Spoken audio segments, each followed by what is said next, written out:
Hello guys, कैसे हैं आप सभी। Hope so you all are doing great. तो welcome back to my channel guys. पिछले कंसेप्ट के टॉपिक में हमने पावर तक हमारा सेक्शन सेक्रेटरी एक्ट को कवर किया था। आज हम उसके फर्दर की डिटेल्स को देखेंगे। तो अगर आपको वीडियो पसंद आई तो चैनल को लाइक सब्सक्राइब कीजिएगा और अपना प्यार दिखाइएगा कमेंट्स के थ्रू। तो और अगर आपने मेरे चैनल को सब्सक्राइब नहीं किया तो सब्सक्राइब कीजिएगा। तो अब हम शुरू करते हैं हमारे फर्दर पार्ट्स। पिछले क्लास में हमने सेक्शन 11B तक सेबी एक्ट को कंप्लीट किया था कि सेक्शन 11B तक सेबी एक्ट क्या है। यहाँ तक हमें पावर्स के बारे में बताया गया था। सेक्शन 11 पावर्स को डिफाइन करता था, जिसमें हमने सेबी में उसकी क्या पावर है, अगर वो सिविल कोड के अंदर है तो क्या पावर है, सेक्रेटरी एक्ट से उसे क्या पावर मिली है, सेक्टर एंड एक्सेट्रा। अब हम एक इम्पोर्टेंट टॉपिक करने जा रहे हैं विच इज इन्वेस्टिगेशन, जो डिफाइन है सेक्शन 11C में। इन्वेस्टिगेशन का टॉपिक क्या कहता है कि अगर सेबी को कभी लगता है कि कुछ ऐसा क्राइम हुआ है किसी इन्वेस्टर के साथ या किसी ने ऐसा क्राइम किया है जिसकी इन्वेस्टिगेट सेबी द्वारा की जाएगी, यानी सेबी उसमें इन्वेस्टिगेट करेगा like a civil court procedure, जो हमने पीछे पावर्स पढ़ी वो पावर्स को यूज करेगा यहाँ। तो वो इन्वेस्टिगेशन किस बेस पे कर सकता है, कब कर सकता है, क्या पावर है, क्या पेनल्टी है इन्वेस्टिगेशन पे, सेक्टर एंड सेक्टर, यानी अगर सेबी कोई इन्वेस्टिगेशन करता है तो उसका क्या प्रोसीजर है और वो कैसे होगी इन्वेस्टिगेशन। तो चलिए इसे ही हम शुरू करते हैं। सबसे पहला है ground for issue an order for investigation, कि अगर आप इन्वेस्टिगेशन करना चाहते हो तो आपके पास क्या बिलीफ है या क्या ग्राउंड्स है कि जिसके बेस पे आप करोगे।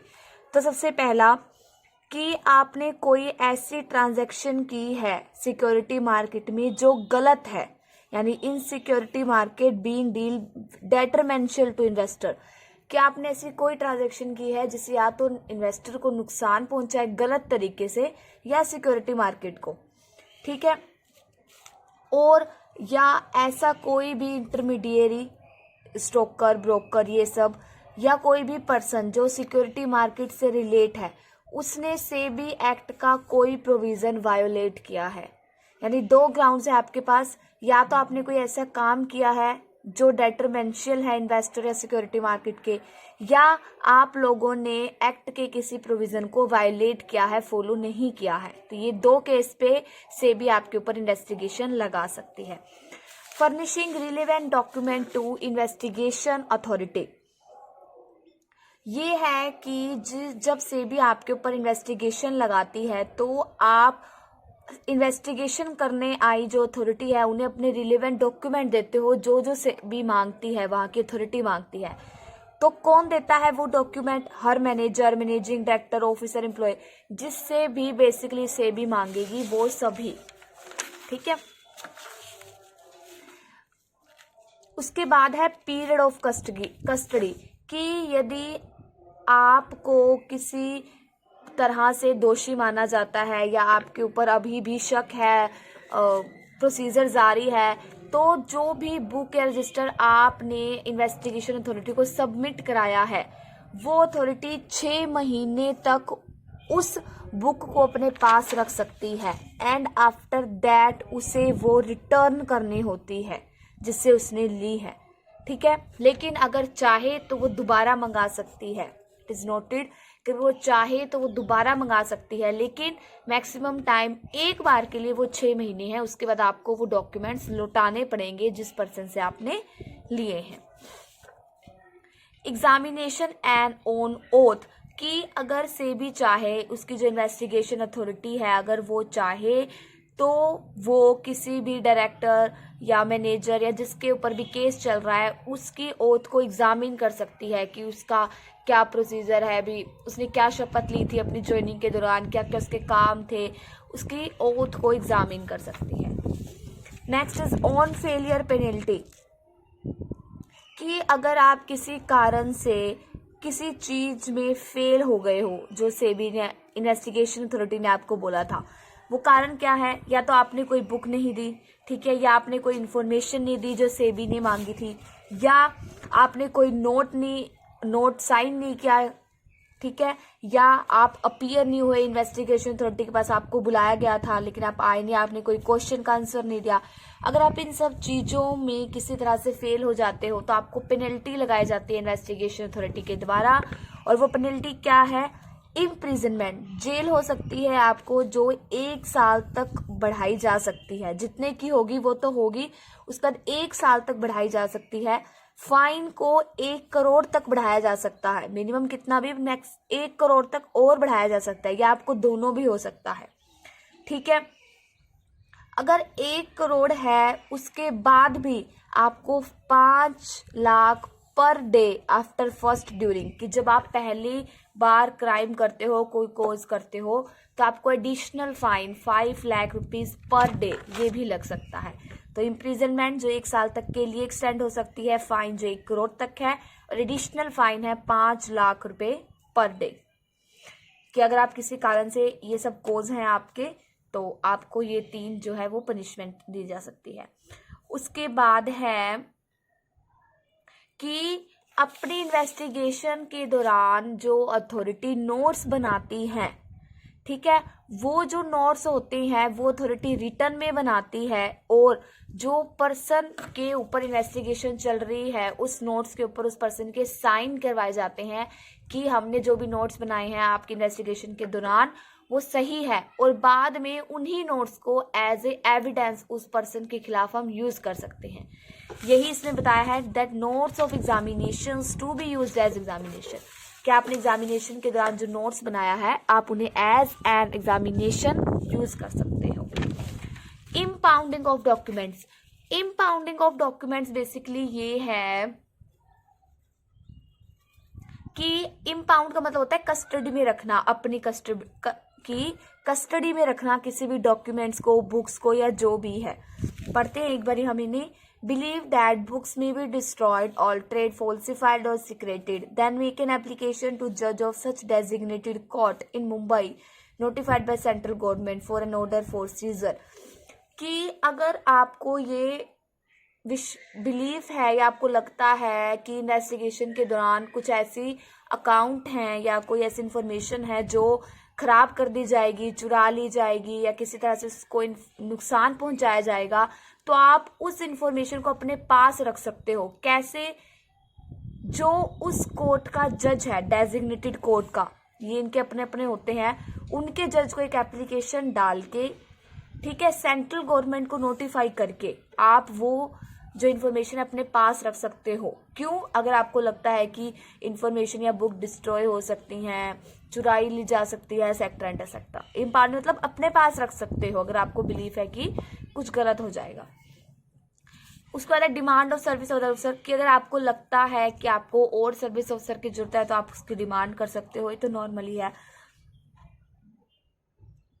ऑर्डर ऑफ कोर्ट, जब आप इन्वेस्टिगेशन करते हो तो आपको कुछ केसेस में कोर्ट का ऑर्डर लेना होता है, उसके बाद आप इन्वेस्टिगेशन शुरू करते हो। तो वो केसेस क्या हैं?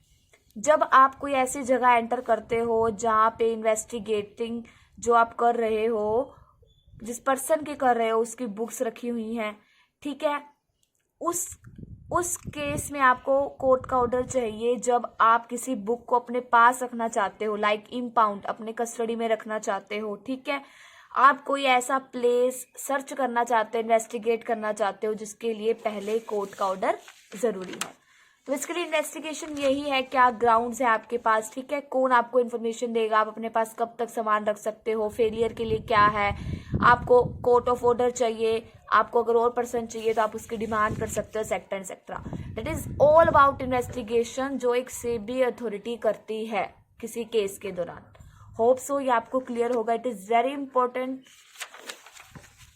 उसके बाद सिलेक्शन 11D, सेक्शन 11D क्या कहता है? Cease and desist proceedings. ये कहता है कि अगर सेबी को ये फील होता है, ठीक है, कि कोई भी कंपनी, पर्सन जो सिक्योरिटी मार्केट में है वो किसी सेबी के लॉ का उल्लंघन कर रहा है या उल्लंघन करने जा रहा है, तो वो सीज्ड एंड डिसीज्ड प्रोसीडिंग्स का ऑर्डर पास करती है, ठीक है। लेकिन वो इसका मतलब होता है कि आपकी सारी कार्यवाही रोक दी जाएगी, आपको कोई काम करने फर्दर नहीं दिया जाएगा। लेकिन ये ऑर्डर आप तभी जारी कर सकते हो जब आपके पास रीजनेबल ग्राउंड्स हैं कि वो जो पर्सन है वो या इनसाइडर ट्रेडिंग की वो जो पर्सन है क्राइम वाला वो इनसाइडर ट्रेडिंग में इंडल्ज इन इनसाइडर ट्रेडिंग। ठीक है, तो 11D आपको सीज्ड एंड डिसीज्ड प्रोसीडिंग्स के ऑर्डर के बारे में बताता है जो सेबी देती है कब, जब आप कोई लॉ को वायलेट करने जा रहे हो या आपने कर दिया है, like in insider trading. Hope so it is also clear. Section 12 जो है सेबी एक्ट का वो कहता है कि जितने भी स्टॉक ब्रोकर हैं, सब ब्रोकर हैं, एजेंट्स हैं जो शेयर मार्केट में इन्वॉल्व हैं, वो सभी सेबी के अंडर रजिस्टर होंगे। उस रजिस्ट्रेशन के बाद वो अपना work as a broker, sub broker continue कर सकते हैं, यानी सेबी के अंदर इन सब का रजिस्टर होना जरूरी है। सेक्शन 12A क्या कहता है, इसकी हेडिंग पढ़ेंगे हम सबसे पहले।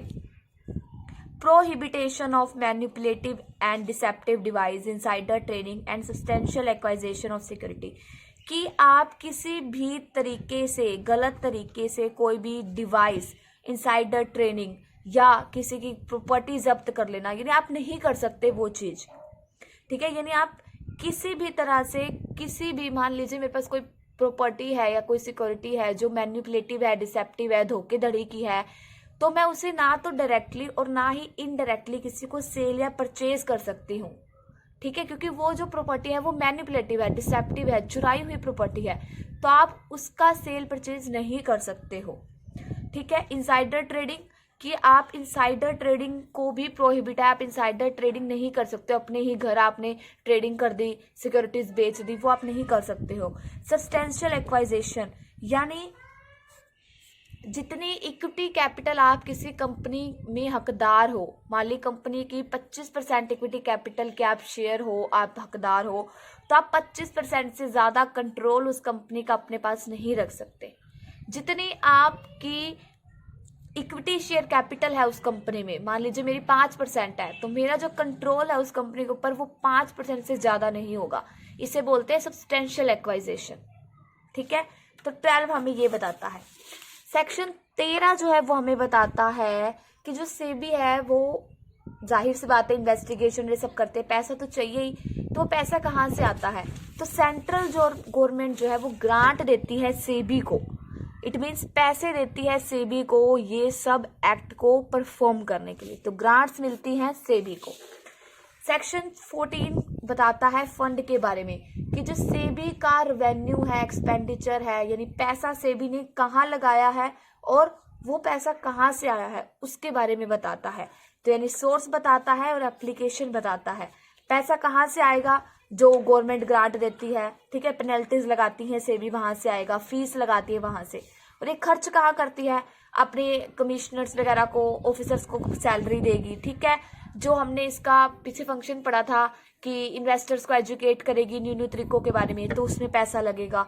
ठीक है, अपनी पावर, अपने फंक्शन को चलाने के लिए जो पैसा लगता है वहां लगेगा। तो फंड हमें दो चीज के बारे में बताता है, सोर्स की सेबी का सोर्स क्या है फंड का, और वो फंड उसने कहाँ लगाया है। क्लियर है। सेक्शन 15 कहता है अकाउंट्स एंड ऑडिट, नाम से ही क्लियर है, अकाउंट्स इट मीन्स सेबी अपने अकाउंट्स को वेल प्रिपेयर्ड करेगा, जैसे फाइनेंशियल स्टेटमेंट्स प्रिपेयर करता है वैसे ही करेगा।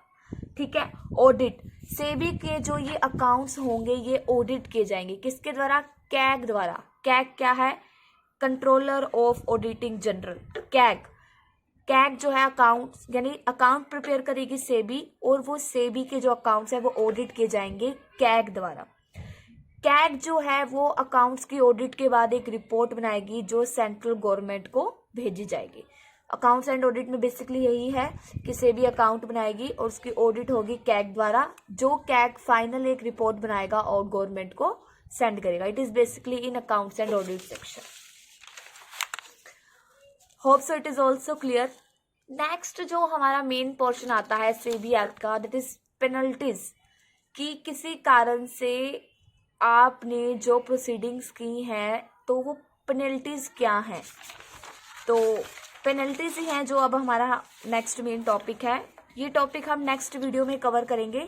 फिलहाल आप इतना पढ़िएगा क्योंकि छोटे छोटे टॉपिक है बट बहुत इंपॉर्टेंट है टेक्निकली, तो इसकी नॉलेज रखिएगा। कल की वीडियो में हम पेनल्टीज और जो थोड़ा बहुत रह गया है वो डिस्कस करेंगे, फिर हम सेबी एक्ट को कंप्लीट कर देंगे। फर्दर फिर हम न्यू एक्ट लाएंगे जो आपके लिए जाना ज़रूरी है। तो फिलहाल सेक्शन 15 अकाउंट्स एंड ऑडिट तक ही। होप्स आपको ये सब समझ आया होगा। अगर वीडियो पसंद आई तो लाइक शेयर कीजिएगा। बाय बाय गाइस, मिलते हैं नेक्स्ट वीडियो में with amounts of penalties. Thank you guys, thank you for watching my video.